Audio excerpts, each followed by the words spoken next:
Bir yaşlı qadın olur. Bu yaşlı qadın yaddaşını itirir. Bu yaşlı qadına evladları baxırmış. Biraz keçəndən sonra bu yaşlı qadın qulaqları da kar olur, eşitməsi ağır olur. Hətta elə olur ki, evladları bununla qışqıra-qışqıra danışırlar. Uşaqlar bezirlər ki, bu nədir, yaddaşı yoxdur, qulağı eşitmir. Bunlar buna başlayırlar deyinməyə. Biraz keçəndən sonra ana gözlərini də itirir. Ana gözlərini də itirir. Artıq bu anaya baxmaq bunlar üçün ağır gəlir. Çünki evdə xəstə olanda əvvəl hamı baxır, sonra müəyyən müddətdən sonra hamı incidiyindən başlayır deyinməyə. Bu evladları da başlayır deyinməyə ki, bu arvad haçan ölüb qutaracaq, bizim canımız qutaracaq. Biz də rahat bir yaşayaq, gün görək. Belə olur ki, arvad bir gecə qalxır ayağa su içmək üçün, iskanı axtararkən düşür pilləkənlərdən, canını tapşırır. Yaşlı arvaddır da. Deməli, qanunlara görə gəlib həmin yeri yoxlamadan keçirdirlər. Sonra meyidi analiz eləmək üçün götürüb aparırlar xəstəxanaya. Xəstəxanada həkim o arvadın uşaqlarından soruşur ki, bəs ananızın nə xəstəlikləri var idi? Uşaqlar deyir ki, anamızın xəstəliyi yox idi. Heç elə belə qocalıq xəstəliyi, karlıq, korluq, nə bilim, yaddaşsızlıq var idi. Başqa heç bir xəstəliyi yox idi. Sonra həkim meyidi ekspertiza etmək üçün girir otağa. Heç 15 dəqiqə keçməmiş qayıdır, çıxır çölə. Uşaqların sifətinə baxır.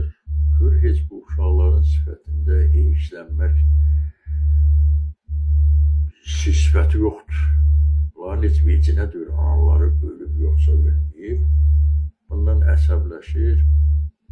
Deyir ki, siz yaxşı evlad ola bilməmişsiniz.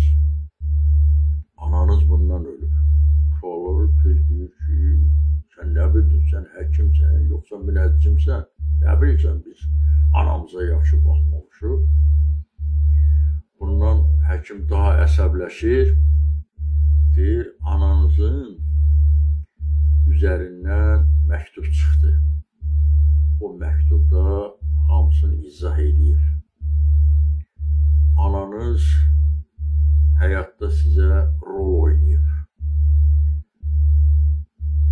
Onu siz evlad olaraq başa düşməmisiniz. Sizin əməllərinizi, pis əməllərinizi unutmaq üçün özünü yaddaşsızlığa alır. Pis hərəkətlərinizi görməmək üçün özün korluğa vurub. Nalayiq danışıqlarınızı eşitməmək üçün isə özün karlığa vurub. Ananız sizin nə kör olub, nə kar olub, nə də yaddaşsız olub. O sizə rol oynayıb, siz evlad olaraq onu heç biriniz başa düşüb anlayamamışsınız. Amma siz həyatda evlad rolunu oynaya bilməmişsiniz. Əsl kar, kör, yaddaşsız evlad sizsiniz. Ona görə ki, ananızın sizin boynunuzda olan borcunu heç olmasa o ölənə kimi ona ödəməyə çalışmamışsınız. Unutqan sizsiniz. Ana borcunu yerinə getirə bilməmişsiniz. Həyatda yaxşı evlad rolunu oynaya bilməyibsiniz siz. Ona görə sizi bağışlamaq olmaz. Sizin bu pis əməllərinizi hiss eləməmək üçün anaz bu rolları oynamış və çox da gözəl oynamış. İndi ey əziz evlatlar, valideynlərin heç olmasa ölənə kimi onların qayğısına ilə qalın ki, onlar da rol oynamağa məcbur olmasınlar. Heç olmasa öləndə xoş niyyətlərlə ölsünlər.